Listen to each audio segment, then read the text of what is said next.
To rikici dai na ci gaba da barkewa a wasu sassan kasar Birtaniya tun daga makon da ya gabata bayan wani harin wuka da aka kai a arewa maso yammacin Ingila wanda ya sanadin mutuwar wasu yara mata guda 3 a garin Southport da ke gabar teku, inda al'ummar yankin ke zaman makokin waɗanda suka mutu.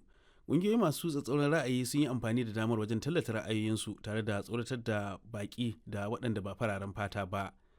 Zubairu Ahmad ya tattauna da Malam Jafar wani mazaunin ƙasar Birtaniya ga kuma ƙarin bayanin da ya masa.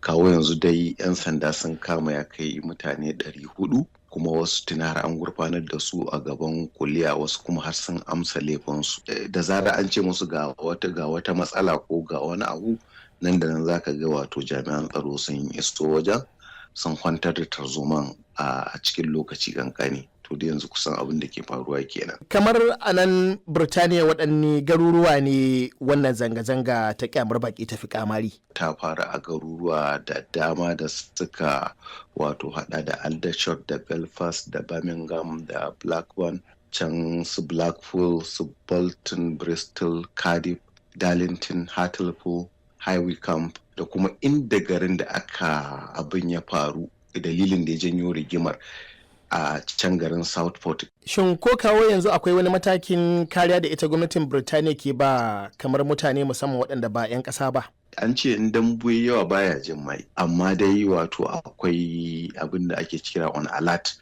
suna wato sun yi shiri na kota kwana, kuma duk an ce baƙaƙe da raguwar baƙi 'yan nahiyar Asiya duk an shawarce su cewa duka su rage shiga cikin inda tura suke da yawa, ko kuma inda aka ji cewa ana yin wato tarzomar a wajen. Don kama akwai masallacin da muke zuwa sallah a satin da ya gabata, ana washe garin ranar da za su zo wannan garin su tarzoma, sai limamin sai ya ba da shawara ya ce gobe da Allah a ƙaurace wa masallaci.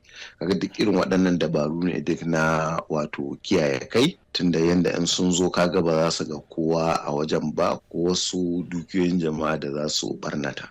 Wato galibi zanga-zanga duk inda aka same ta za a samu ɓata gari a cikinta. Akwai ƙungiyoyi masu tsatsauran ra'ayi ciki har da waɗanda ake kira Patriotic Alternative da ke neman dole sai baƙi sun fice daga ƙasar. Shin wannan ya haɗa da ɗalibai waɗanda suna zaune ne a bisa tsarin doka ko kuma masu yin aiki a ƙasar?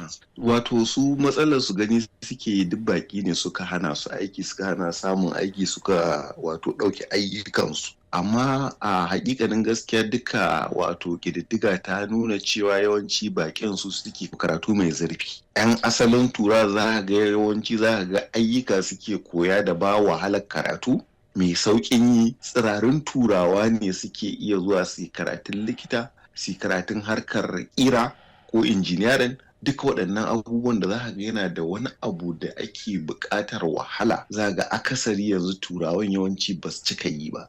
Masu tare da tarzoman nan suna farautar baƙi musamman ma baƙaƙen fata. Akwai wani yunkuri su da baƙi da ke zaune ƙasar suka yi don taimakawa junansu saboda kasancewar suna ɓoye ne a cikin gidajensu kamar neman abinci ko magani da makamantansu? To gaskiya wato da ke yanzu wato zamani ya kawo da duk inda ake tarzoma za ka ga wato sakonni suna zuwa, za ga ana cewa ku kar ku je waje kaza, kar ku je waje kaza. Zamani ya kawo na wato sakonni nan da nan suke tafiya kamar wutar daji. Daga abu ya faru za a gaya maka kiyaye ka kula. Yawancinsu abin da muka fahimta cewa ba wai mutanen garin ba ne, su wannan ƙungiyar masu tsatsauran ra'ayi a kan baki wurare suke fitar ɗango su zo inda suke so su yi wannan tarzomar, in sun gama su hau jirgin ƙasa su tafi.